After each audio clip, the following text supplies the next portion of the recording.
So, bringing awareness into the present, here and now,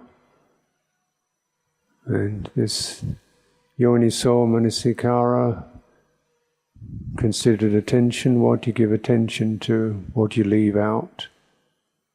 Attention's always selective. That's why it has to be handled carefully, otherwise we leave the wrong things out. Yeah. This is very common, unfortunately. People can see the problem, they get fixated on a problem or what's wrong, how things aren't the way they'd like them to be. We fixate on that, and we don't widen our attention to, we're on the edge of dying here. Now's not the time to get picky around the kind of food or who's sitting next to you, or how hot it is, or sound outside the window, or these kinds of things. Though these, we can always imagine, and truly things could be better. We can be adjusting conditions, but you can keep adjusting conditions, and they still always go out. You have to keep adjusting them again. And so a wise person decides to adjust their mind instead.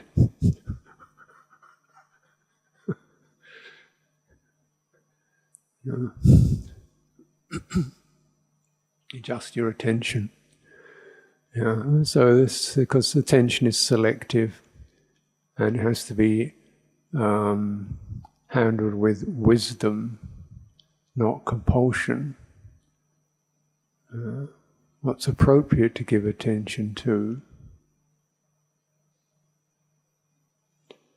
The Buddha said, you give attention to that through which skillful states arise. What is that? So for this you have to have awareness which is receptive to notice what states are arising. So if we give attention to things that arouse irritation, then states to do with irritation arise.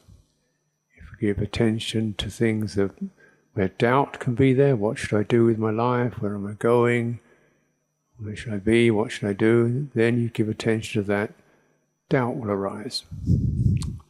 And unfortunately the untrained person somehow feels that just by fixating attention onto topics of doubt, irritability, or desire, they'll get a resolution. I keep thinking about this, I'll come up with an answer. If I get another one of these, I'll be happy. If I adjust this, I'll be comfortable. And a wise person begins to recognize, no, this is endless, and it doesn't actually resolve. And resolving, you go a little bit deeper, take your attention deeper. Where do things come from? What's our foundation? Foundation, where do things arise from? They arise from where we're interested, where our attention gets grabbed.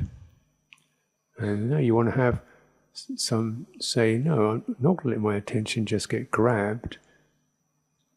I'm going to place it somewhere where possibly skillful states will arise. This is wise management.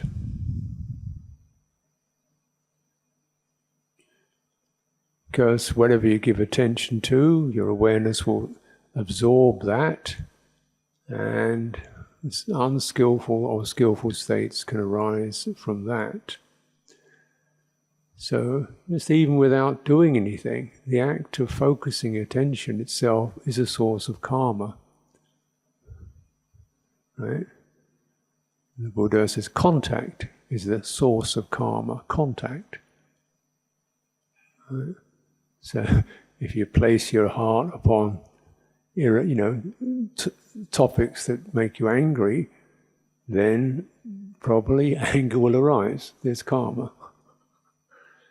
And you might think it's inevitable because this is wrong and she did that wrong and that's not the right thing to do. Yeah, maybe. But we're looking at how do we come out of suffering, not how do we make other people right, or who's right. Because there's a lot of people, a lot of conditions, and most of it's not, we can't control it. Very little you can control, but probably the best chance of controlling something is to control your own attention. And then okay, looks like patience is needed. Looks like goodwill is needed. Looks like coming into the body is needed. Looks like breathing out is needed. You know these things. Once you disengage from compulsive attention, disengage from compulsive attention and listen deeply, you'll notice what's affecting you. And you all understand Buddhism, at least the ideas. Okay, getting some cravings happening. So what do I bring in with that? What do I meet that with? Feeling the sore heatedness of craving, how unpleasant it is. It looks like it needs some medicine. So we'll recollect the limitations of sense contact, the decaying of things, changeability of things, the inability to be satisfied by sense contact. I mean, it's reminding ourselves, so we allay that fever, craving, sense desire. And this is not just to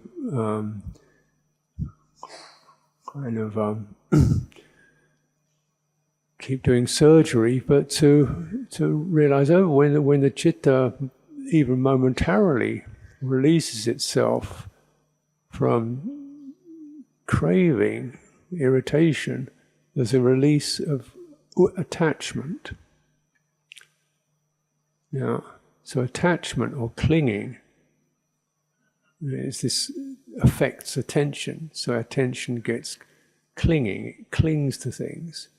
It nags, it obsesses, it frets, it worries, it demands.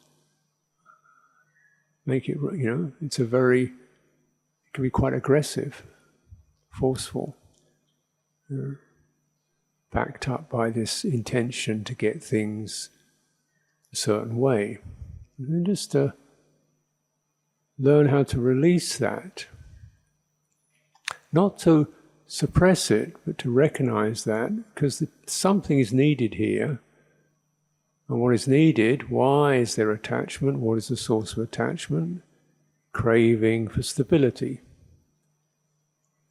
Craving that's something agreeable.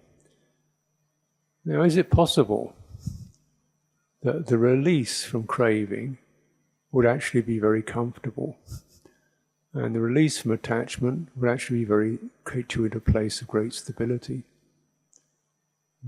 Those wishes, those interests for happiness and for steadiness are very valid. The problem is that attaching doesn't do it, is not the remedy. The remedy is non-attaching, releasing. And the citta is then returned to its basic stability and begins to develop a sense of ease. So where we place attention, what's needed, what's helpful. And so often, as I've been suggesting, when our lives are very much led by thinking mind, it becomes unbalanced. So the thinking mind can only deal with abstractions, ideas, should be, want to, what will. These are abstractions. They're not direct, tangible realities. They're abstractions. They're possibilities. Thinking mind's very good at that. Yeah. It's like someone goes to a restaurant and there's a menu. And here's the menu. Thinking mind produces menus, but you don't eat the menu.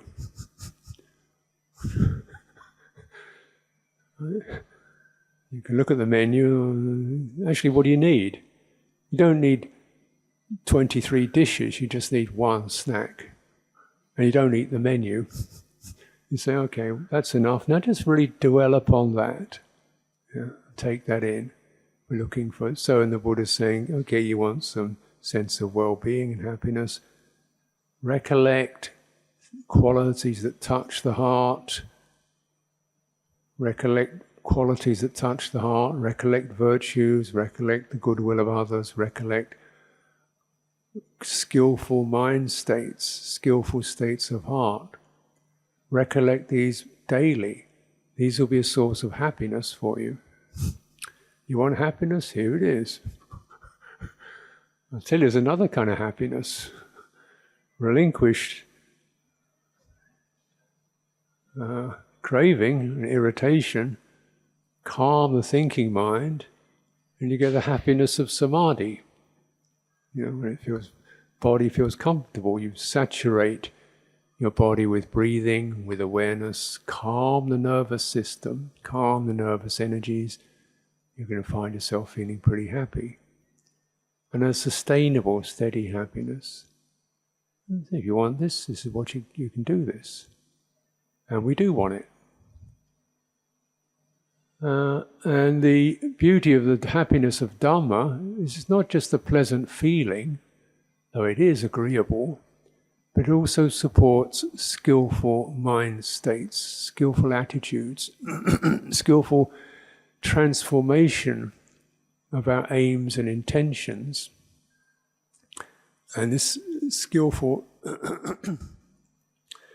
resetting, re-establishing of our aims and intentions then becomes the guide for what we think about, how we act.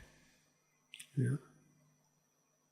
Right? So you begin to learn how to release the compulsion, the fixation, the attaching, the fixated attention, and the drive behind it. Recognize the mind, the citta is hungry for something, and this system is not going to provide it, but you can provide the happiness and the stability. And these will be in line with skillful states of mind or skillful moods of heart, skillful intentions.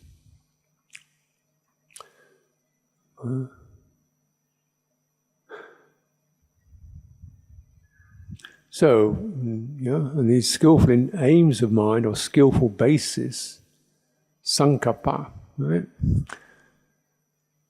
then become the basis for the way we think. And so we return to thinking again, but now thinking has got a firmer foundation than just the kind of random sense input and programming of the materialist world, the consumer world, which is destructive. It's a destructive programming.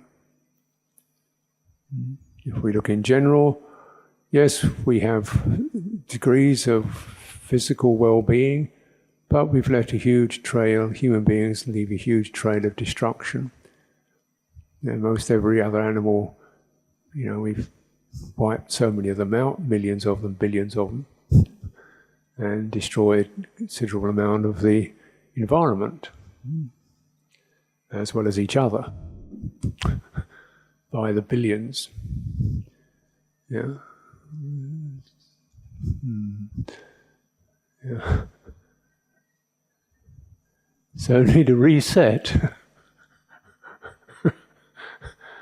And these are all done with, considerable amount of careful thinking was behind the destruction that's been caused was quite carefully planned.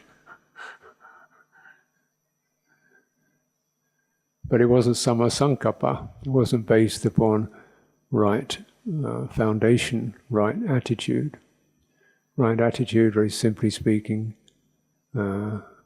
everything that's conducive to non-violence, non-violation, non-abuse. Yeah. Look at this area very broadly.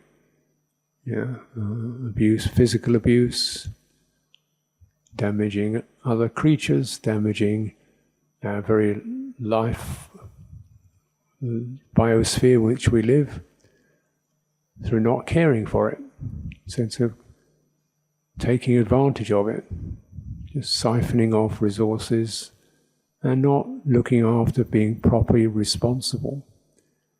If the planet is our mother, do we care for it? And in some ways we have to say the planet is the mother of this body. Yeah. We feed on the elements, the food, the water, the air. Do we respond as we should? And also to recognize that human beings cannot function individually. We have to both cooperate with the physical world, but also with other people. Get on with each other. What does it take to get born, even? You can't get born on your own. You've only got a whole group of people to get you born. Not even your mother. More than your mother, just help the midwife and nurses and so forth, just to get born, need a group of people. To learn how to operate as a human being, you need a group of people. Look after you, care for you, show you what's harmful, what's beautiful. To keep going, you need a group of people to share with, learn from, trade with, work together with. Yeah. When you get old, you need people to help you get around. When you die, you need people to deal with what remains. Either dispose of the body and then tidy up all the leftover business that you left behind. So where does this idea of being an individual come from? Well, the individual aspect of it is you maintain individual conscience and concern. That's your individual right and choice, to maintain individual sense of responsibility, conscience and concern. I'm going to help others. I'm going to look after others. I'm not going to abuse others. So just around this one resolve, your life turns from something that takes into something that gives and shares. And that's the second one is the second right resolve or right basis is absence of cruelty. Cruelty is when we withdraw sympathy. Yeah. It means we don't really see other people as just like me. What do I mean by that? I mean, just like me, they don't want pain. Just like me, they need some food. Just like me, they need shelter. Just like me, they have happiness and sadness. Just like me, they get annoyed. Just like me, they get frightened. Just like me, they want to be friendly. Just like me, they have some virtues. Just like me, they have citta. Just like me, they have the potential for enlightenment. Just like me. And so this is the sense which we should always have as the foundation for how we regard others. Whether they've realized their potential or not, that's their responsibility. At least we acknowledge and respect. And withdrawal, when you withdraw sympathy, you start to treat people as objects. Oh, he's a policeman. Oh, You know, he's a railway worker. Oh, she's just a nurse. Do this, do that. You know, oh, they're Spanish. Oh, those Russians. Oh, those Germans. Oh, those Japanese. Oh, the Chinese. Oh, you know, just put people in boxes, and then we don't feel for them. We treat them just as ideas, and this is the way that people can kill each other, and do. And not just even with the other humans, but if we widen this, and as someone who seeks development, your aim is to keep widening and what you know and fulfill it completely. How do we regard other living creatures? You know, people like to kill creatures just for fun.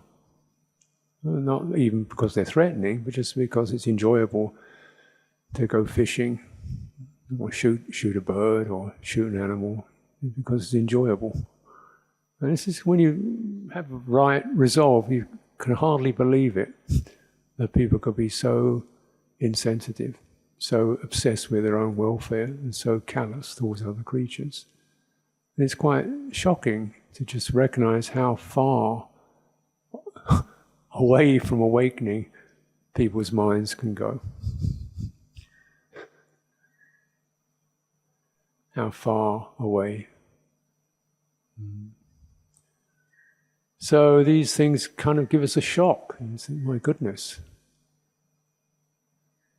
And one of the main causes of this, of course, is gratification. I want my pleasure, I want my fun, I want my enjoyment.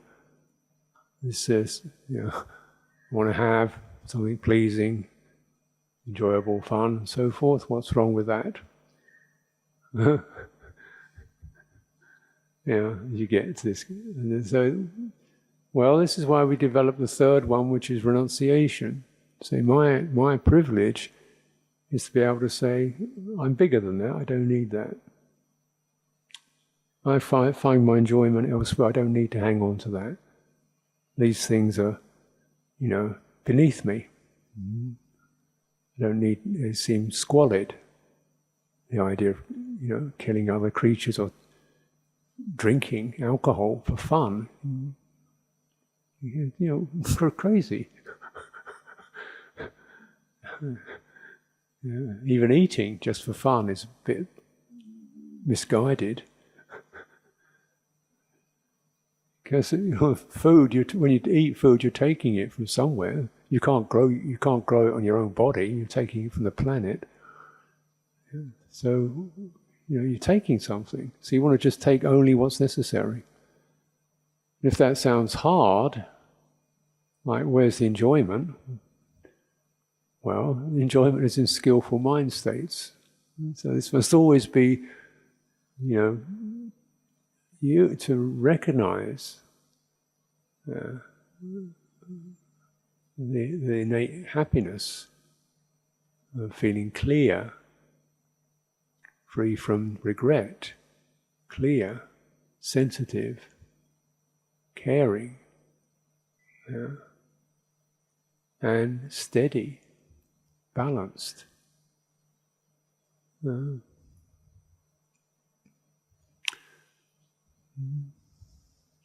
So we say, well, is that true? So then we say, well, let's just really, this is what we do in meditation, we're kind of using some quiet time to give deep, considered attention to what's beneath the thinking mind, the basis of it, the intentions, unconscious, conscious, deliberate, not deliberate, things we're only half aware of, casual intentions, motivation that's just kind of become inducted through our social norms. Everybody else does this, therefore I do it. Yeah. So we do absorb a lot of the defilements of the society, of people who are not giving careful attention to the right things. So we're in that, we're affected by it. So this is a chance where you kind of clean. You go, looking into the roots of that. How do you do that? Well, if you come into your body, you get a stability, and then you come into your body, remember this, you come into body, your heart will open, because the two are the same. Okay? Thinking mind is abstract, deals with future, past ideas. The inner body and the heart are direct. They deal with what's really felt right now. What's happening directly felt, where your energy shifts, where you feel yourself being lifted or pushed or tangled or cleared. That's going to be in this embodied condition. So you're looking to really know where you're at. This is where you go. The rest of it's just ideas, suppositions, worries, opinions, maybe so. Frankly, the thinking mind is not very good at dealing with where you're at. It tells you where you should be, what you could be. It compares you with other people. It compares you with what you should or could or might, and where you were and where you are. But it's not very good at, it's not good at telling you where you are. It's always moving away from the direct experience. Yeah. And in the hunger to find a sense of stability, it proliferates, which means it creates a whole set of ideas about who I am, based upon description of body, age, characteristics, what other people think, comparing oneself with this, measuring oneself according to social standards, social goals. And these are all confused.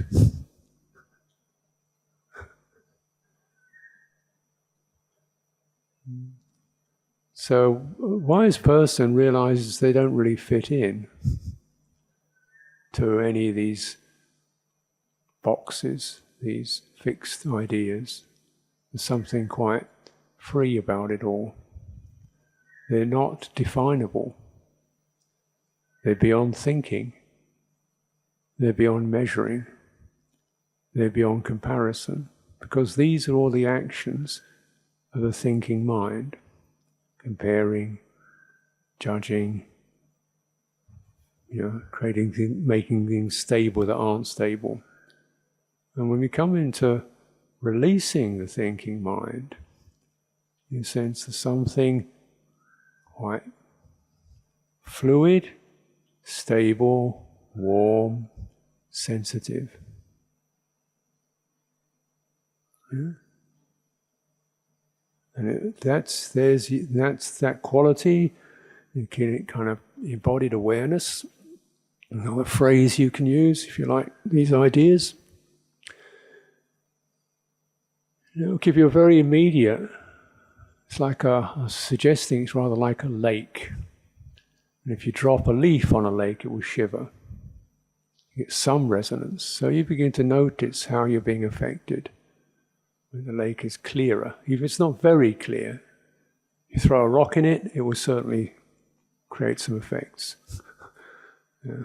And if you begin to soothe it, it settles and stabilizes. So you begin to get a sense of what actions, what intentions, what attitudes, what preoccupations generate unskillful states, which generate skillful states.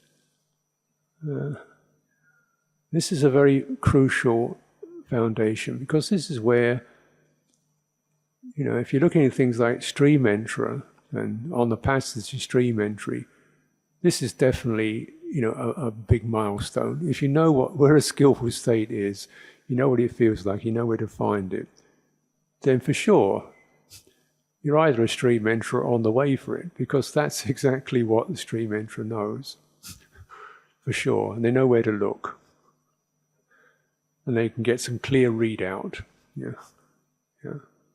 They get a clear, that's not doing me any good, stop doing that. Whereas a person who hasn't done that is just getting lost in ideas and emotional reactions. So how do we know? Well, embodied awareness knows. And so when you get, then this is where you have the foundation to establish your true path. Now we might say that there's the eightfold path, and I'd even say there's a tenfold path. And this is like a very good map. But of course, like any other map, it's a map. And each individual has to do their own walking in what their capacities are, what their dispositions are. You know? But when you look at that map, it's pretty broad. Foundational one, right view, recognizing skillful states, unskillful states, and everything counts, recognizing there is this world, another world, there are those who are liberated. This is a possibility. So we're not just believing in this world as the final statement of reality. So you can enter other worlds, the world of absorption, the spiritual world, devas and so forth. But also there's a way beyond all that.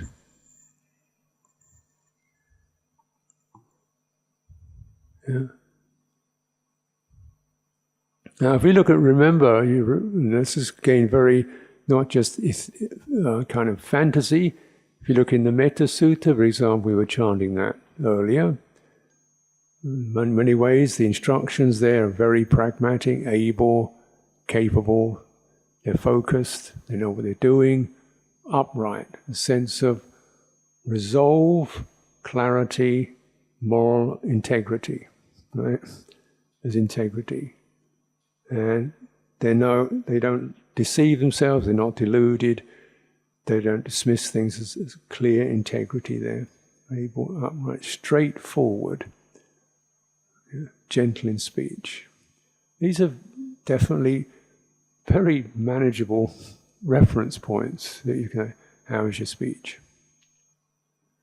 What's your integrity? You just keep remembering. Okay, this is not to judge, but it's to have clear assessment. So that's where it's going wrong, and this is where it makes straighter, guiding.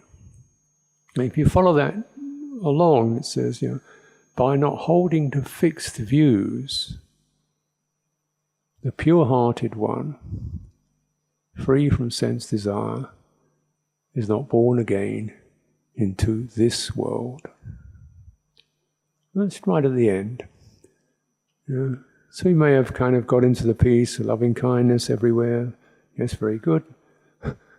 And yet the final piece is, it's quite quietly put at the end, by not holding to fixed views. And it's significant that in the Buddha, perhaps a more distinctive feature of Buddhism, it's its focus on views. Not just good and evil, heaven and hell, but on views. Fixed views. Because this is exactly the lock that I've been talking about. Fixed attention, but also fixed views. It means fixed views about right, wrong. Fixed views about self and other. Fixed views about mine and yours. As we recognize all our actions all our viewpoints are approximations.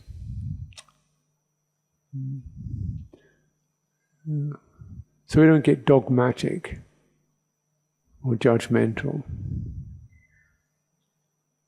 And so we begin to see the human hunger to have fixed views. Tell me something to believe in. Can I believe in someone? Can I believe in something? And we see this particular attitude, political dogma, fixed view. Religious dogma, fixed view. Fundamentalism, fixed view.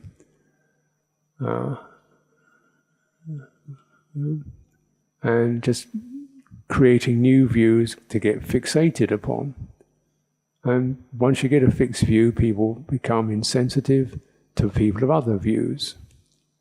And you get the quarrelling and disputes. By not holding to fixed views, the person changes from black-white thinking, this is right and that's wrong, to this feels appropriate, this doesn't lead anywhere useful. That's more wisely assessed. Like, it's not so much just that's wrong, but following that, where does it go? So we're asked to constantly feel, where does a particular disposition, how far does it go? How good is it? How good is right when it becomes hard and judgmental and dismisses others? So beyond right and wrong, we have what? The freedom from abuse, the freedom from insensitivity, and a sense of relinquishment. These make things very fluid and flexible. In that we sense this direction is leading to something I don't feel suitable, it's not skillful, this one leads to unskillful mind states. And that's just a simple presentation. And things change.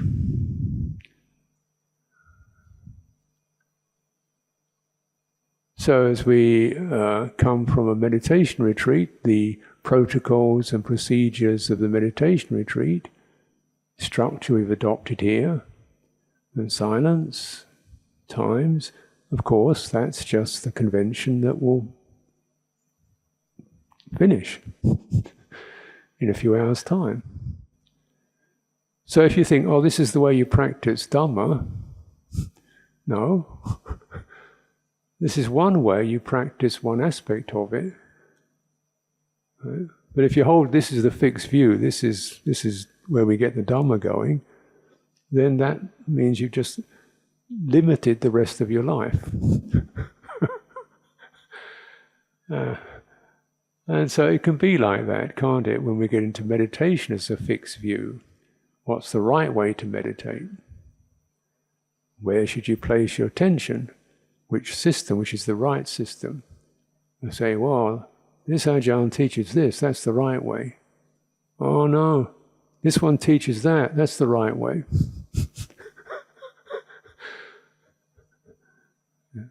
The right way is what works for you. That's what makes it right. Because it works, because it leads to skillful mind states. This is sometimes people, oh, I feel confused. What should I do? Well, it's just, okay, you feel confused. Well, just where does confusion come from? Trying to find a fixed view.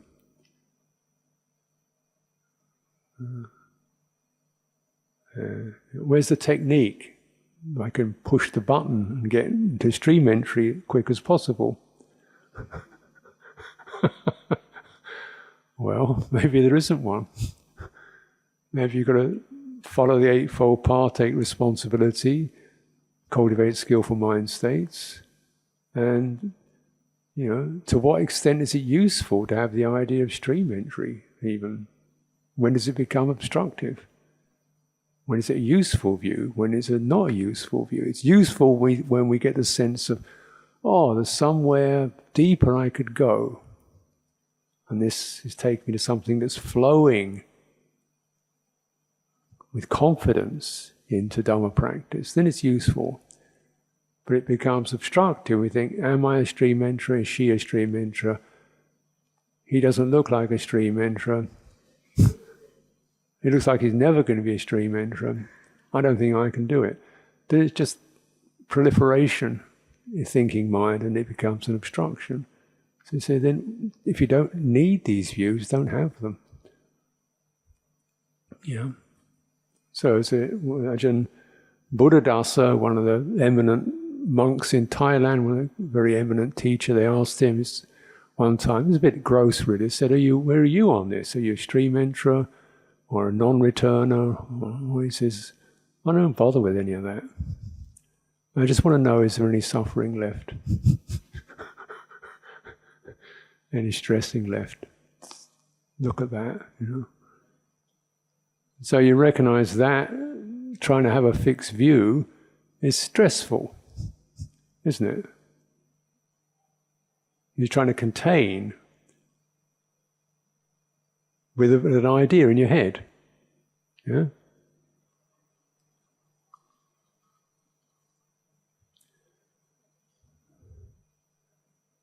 And you can't do it. So a stream enterer is someone who doesn't concern themselves with being a stream enterer.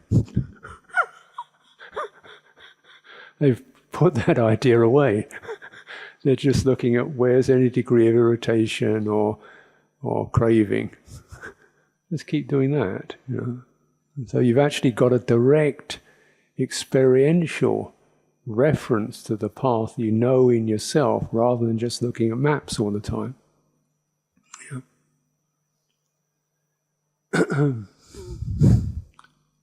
Yeah.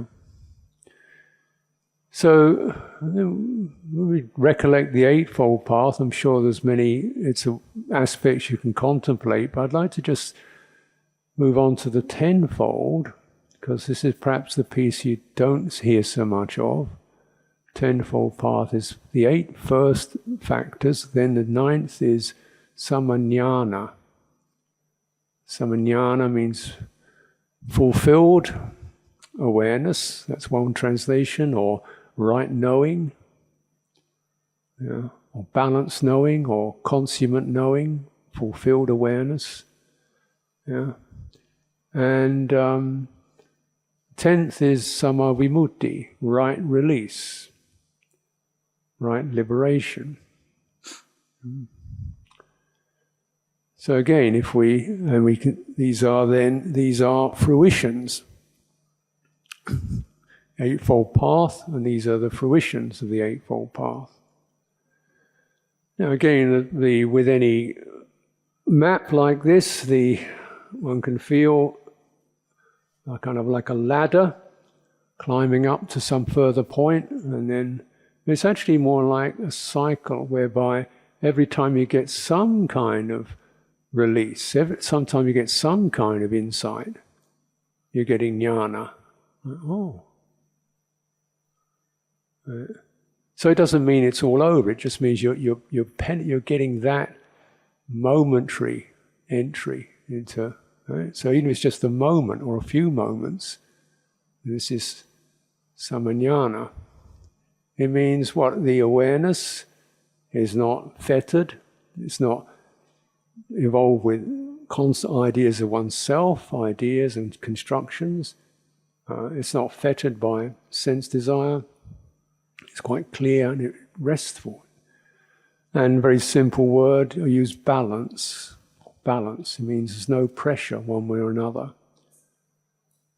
Yeah. And this is actually not so, it is a kind of an attainment, but really what it is, it's a clearing to reveal what is there, potential is there already, but we don't notice. Because our intentions, our attitudes, our minds are pointing in the wrong way. Now again, if we use the example of the body, I've mentioned this before, bring back your attention again. What does balance mean in the body? You get various sensations which you associate with the physical body. And sensations, and you get your body feels unsteady, or it's leaning on one leg, so there's a certain sense of pressure down one side, or it's unsteady, rocking around. At a certain point, it steadies. When it steadies, you get the sense of the weight of the body begins to lessen, because all the weight of the body is being carried by the earth. Yeah? And if you really absorb into that sense of just aligning the body so that the muscles aren't doing anything other than just maintaining stability, feeling the weight of the body being carried by the earth, and then really knowing that, trusting it, relaxing the grip in the chest or the neck or the belly or the face, allowing yourself to sense that, you get a sense of balance. And the quality of balance, it doesn't feel. It's not pleasant. It's kind of pleasant in that it's not about strong feeling. It's a kind of clear light. And yet it's very strong, because everything in the body is being kind of gathered around that balance. And the weight and the pressure and the tension releases. And having to hold it releases.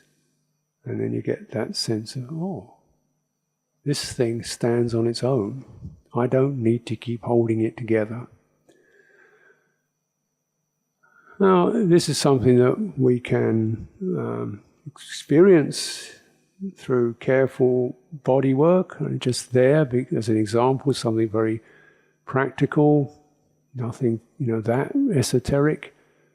But when we drop the mind into that, and we bring our awareness to that, we also recognize how our minds are so often just being pushed one way or another. One inclination, one counter-inclination, one project, one memory, one fantasy, one worry, one doubt, one affirmation, just being pushed around by different tides of opinions and views, emotions and memories, wobbling this way and that way.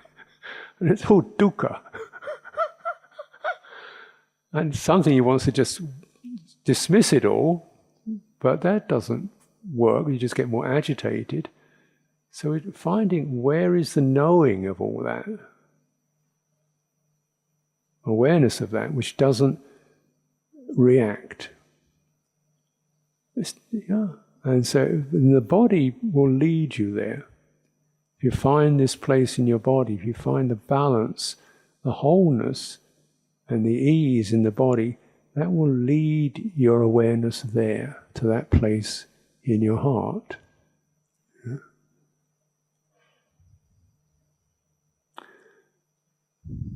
Well, check it out. Maybe I got it wrong. But then there's no opinion. There's no sense of what I should be. There's no worry about what I was. There's no ideas about myself. That stops. My opinions about others don't happen. There's no opinions there. There's no, I've realized something, I've now become a stream enterer. No, that's not there either. In the sense of, this is so ordinary, it's amazing. The absence of all these currents and flows and colorings and flavorings and feelings and ideas, just the absence of that is a relief. And this is the vimutti. You think, oh, I just come out of a nightmare. Just came out of a daydream. Where was all that? Just in that moment, released. Now this may be just even a few seconds or a minute or two. But once you've touched it, something, hey, what was that? It's possible. And then probably one habit that comes is, oh, I'd like to do that again. Now that habit, I want to do that again, I want to get hold of that. There's the attachment comes in again, because you want to have it and get it and be it. Now I'm definitely one of these. Proves I'm a stream enterer. I've got it. I've got my certificate. I can have it tattooed on my arm. And then you've got to go, okay, keep looking at that, getting excited, you just relax that. Then you've got to go through the whole Eightfold Path again. So it's a process, the progressive deepening. As we go through these moments, but to recognize there is a possibility. And when every time there's that release, then when you again pick up the thinking mind has now been tamed. It knows its limitations. You know its limitations. You know where it can pull you, and you know that thinking mind. And you say, I can use you, but you're not going to use me. You trained it. I'll use you, but you're not going to use me. I can direct it, and then that's enough, thank you. Stop, put it aside. So we say, okay, then what do you want to use this for? Certainly the Buddha did plenty of thinking. Yeah, but what was the motivation? Compassion, generosity, sympathy, resonance.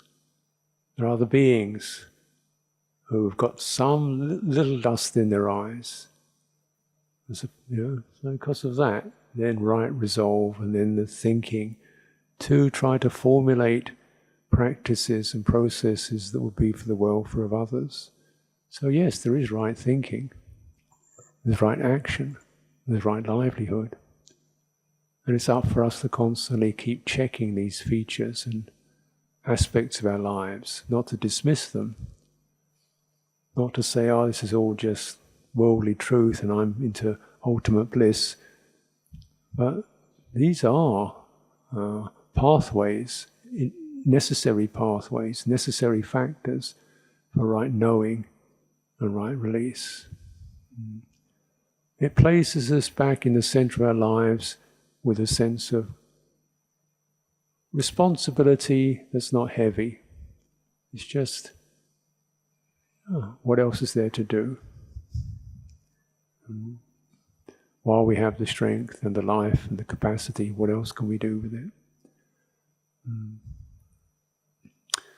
So I'll pause there for today, for now, and encourage, see how you'd like to continue your practice in silence, walking, standing, sitting, and in about an hour, maybe 45 minutes to an hour, we can come back. If there are any questions, I'll pick them up.